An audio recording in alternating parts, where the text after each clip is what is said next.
California's got me looking like a beach bum. Sun up in my hair, I'm rocking Long Beach girl.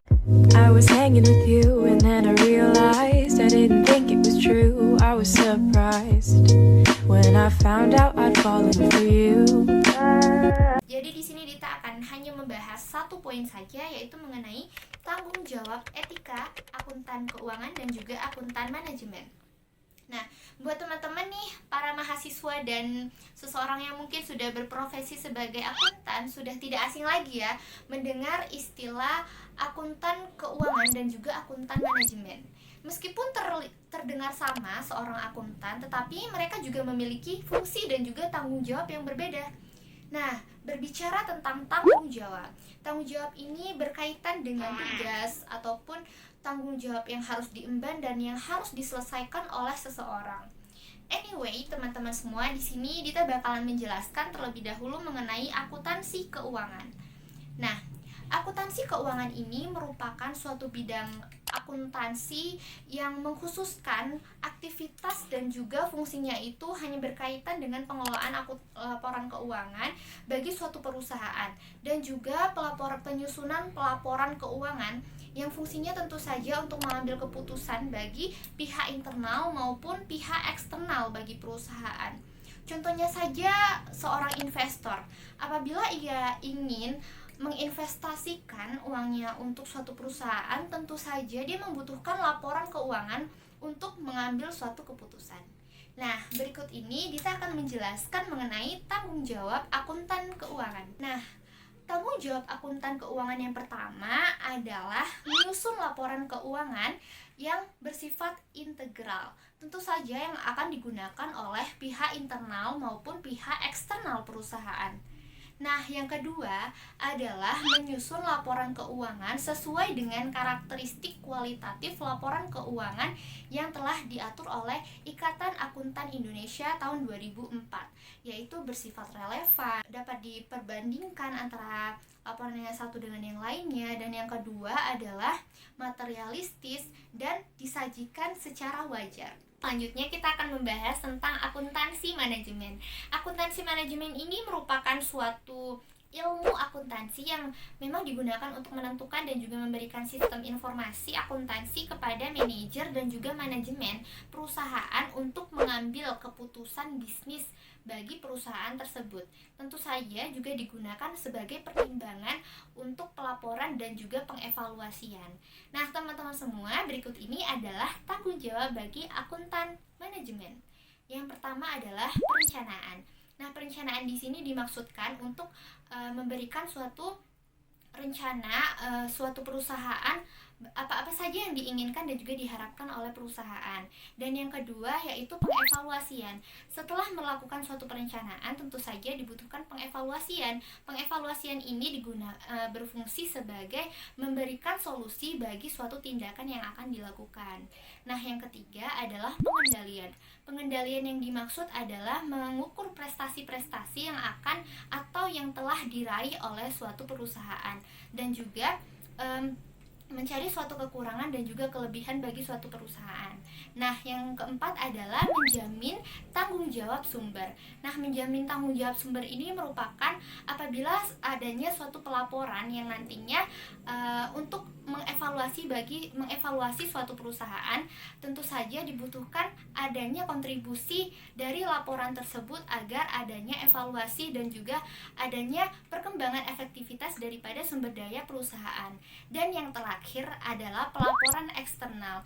Nah, seorang akuntan manajemen ini juga memiliki fungsi untuk berpartisipasi dalam perkembangan laporan eksternal. Nah, itulah perbedaan tanggung jawab seorang akuntan keuangan dan akuntan manajemen.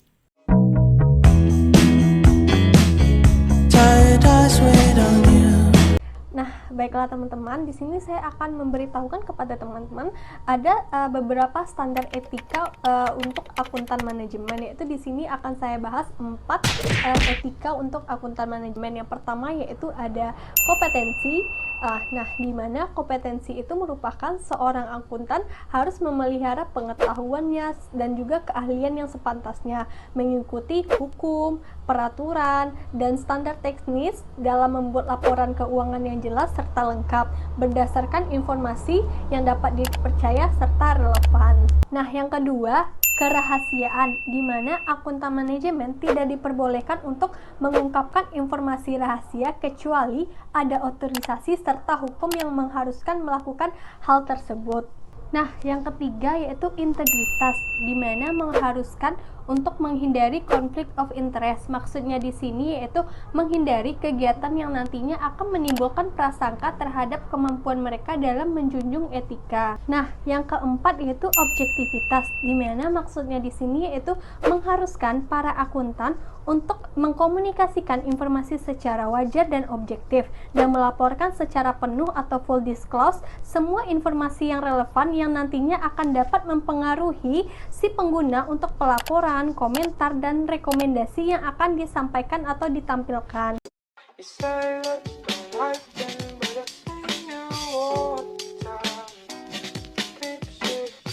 Di sini, saya Dian Veraguchi akan berbagi materi kepada kalian semua mengenai whistleblowing. Interaksi dan komunikasi manusia dalam dunia kerja ataupun bisnis pastilah terjadi.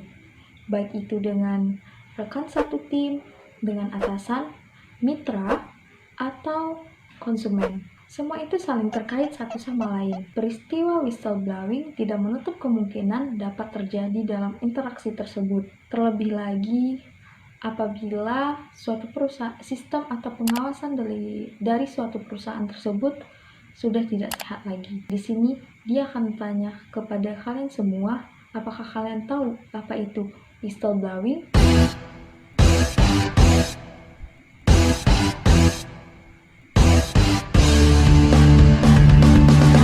Whistleblowing merupakan tindakan yang dilakukan oleh seseorang ataupun beberapa orang karyawan untuk membocorkan suatu kecurangan yang dilakukan oleh perusahaan tempat dia bekerja kepada pihak lain. Terdapat dua jenis whistleblowing. Yang pertama yaitu whistleblowing internal, yang kedua whistleblowing eksternal. Whistleblowing internal terjadi jika seseorang atau karyawan atau beberapa orang karyawan tahu mengenai kecurangan yang dilakukan oleh karyawan lain atau kepala bagiannya, kemudian melaporkan kecurangan tersebut kepada pimpinan yang lebih tinggi dalam perusahaan. Motivasi utama dari whistleblowing ini adalah motivasi moral untuk mencegah kerugian perusahaan. Suatu lembaga atau organisasi memang harus menjaga sistem komunikasi internal supaya menghindari konflik fungsional maupun disfungsional. Whistleblowing internal sebaiknya diselesaikan secara internal agar tidak terjadi perempetan masalah sehingga membuat buruk nama perusahaan. Contoh dari whistleblowing internal ini, misalnya jika seseorang karyawan A mengetahui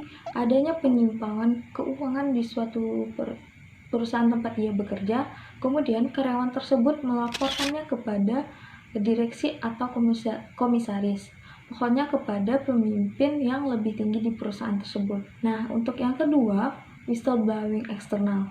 Whistleblowing eksternal yaitu ketika seseorang karyawan atau beberapa orang karyawan mengetahui kecurangan yang dilakukan oleh perusahaannya lalu membocorkan kepada masyarakat karena karyawan tersebut atau mereka mengetahui itu akan merugikan masyarakat atau konsumen dari perusahaan tersebut. Motivasi utamanya dari whistleblowing eksternal ini adalah mencegah kerugian bagi masyarakat atau konsumen perusahaan tersebut. Contoh dari whistleblowing eksternal ini adalah jika seseorang atau karyawan atau beberapa orang karyawan yang melaporkan kepada pihak berwajib atau membocorkan kepada masyarakat bahwa perusahaan tempat ia bekerja, bilang saja nama perusahaannya A. Perusahaan A ini memanipulasi di bagian produksi dengan cara mengurangi atau menambah bahan kimia tertentu dari standar normalnya, sehingga hal ini dapat mengurangi biaya produksi atau membuat konsumen ketagihan.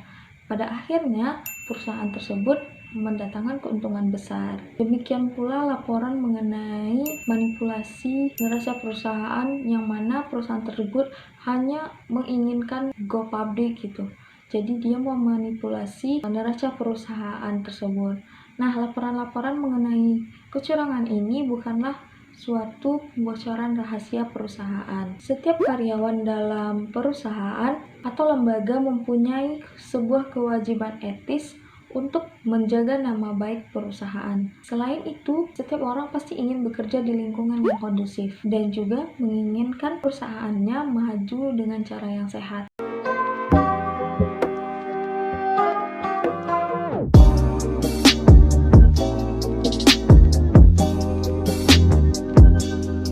Halo teman-teman, saya Fani Almira. Di sini saya akan membahas mengenai creative accounting. Nah, sebelum membahas creative accounting secara dalam, kita harus mengetahui apa itu kreatif. Nah, kreatif adalah suatu kemampuan berpikir dan menciptakan ide yang berbeda dari sebelumnya. Setiap profesi akan menuntut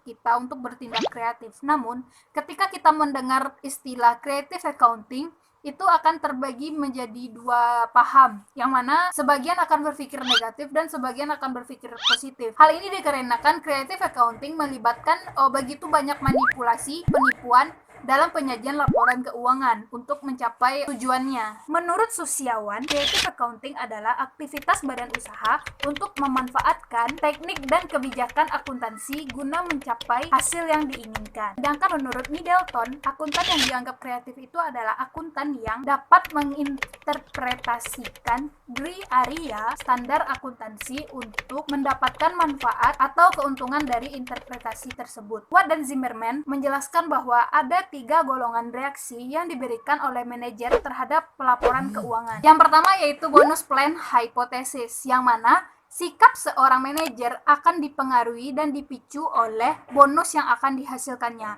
Nah, di sini biasanya seorang pemilik perusahaan akan menentukan batas minimum atau batas maksimum dari laba perusahaannya.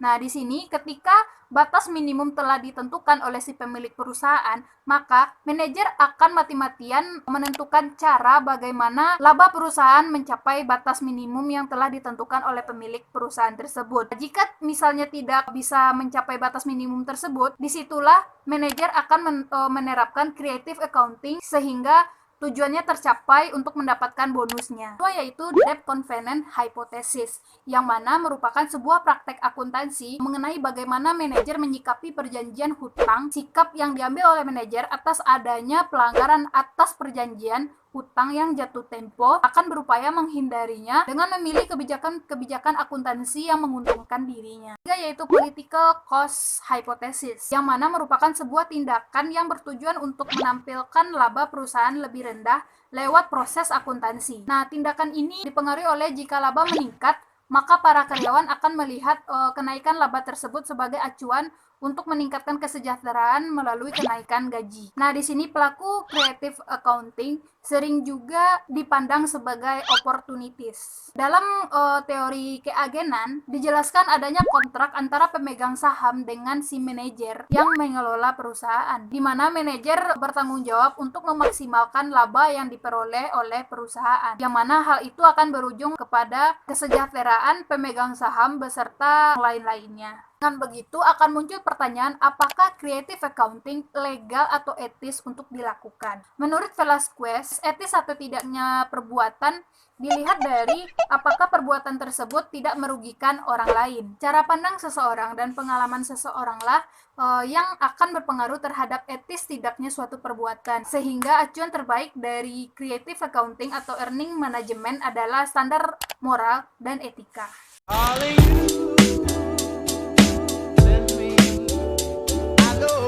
Hai, good people friend. Belum pada bosan kan? Nah, kali ini kita akan membahas mengenai fraud akuntansi. Good people udah pada tahu belum apa itu fraud? Nah, belum kan? Nah, fraud atau kecurangan di dalam akuntansi terdapat 2 jenis kesalahan, yaitu kekeliruan atau error dan kecurangan. Nah, kecurangan atau tindakan curang yang dilakukan seseorang dengan sedemikian rupa sehingga bisa menguntungkan diri sendiri atau sekelompok atau dapat merugikan pihak lain, baik itu perorangan, perusahaan maupun institusi. Singkatnya, fraud dapat diartikan sebagai perbuatan curang atau cheating yang berhubungan dengan sejumlah uang maupun properti. Apapun itu definisinya, fraud tetaplah fraud. Dimanapun kegiatan tersebut dilakukan, baik di lingkungan swasta maupun di dalam sektor publik, hal tersebut memiliki motif yang sama, yaitu sama-sama berupaya dalam memperkayakan diri sendiri maupun golongannya, serta memiliki modus operandi yang sama, yaitu dengan melakukan hal-hal yang dianggap ilegal oleh bidang hukum. Good people udah pada tahu apa penyebab terjadinya fraud?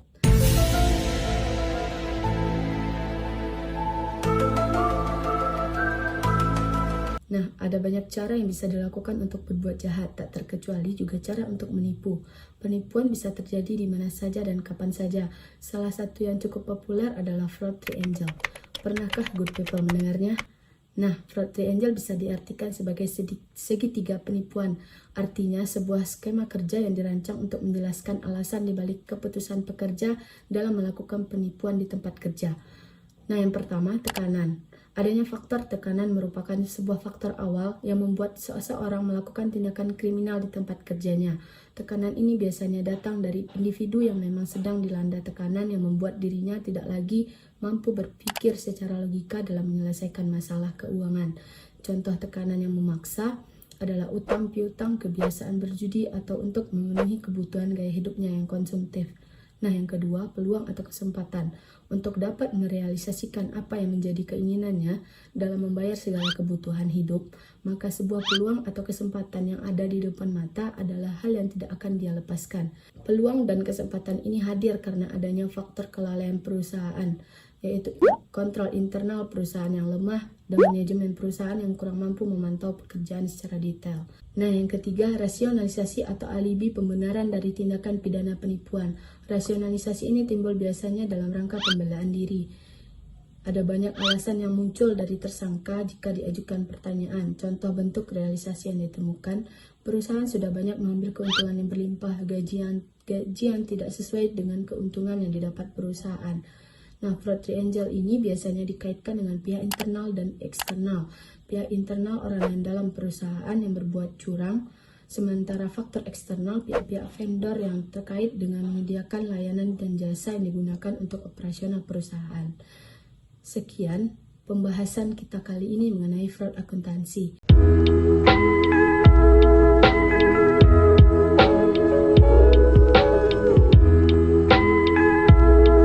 Halo guys, bahasan kali ini bakalan singkat, padat to the point, mengenai kasus Papa minta saham.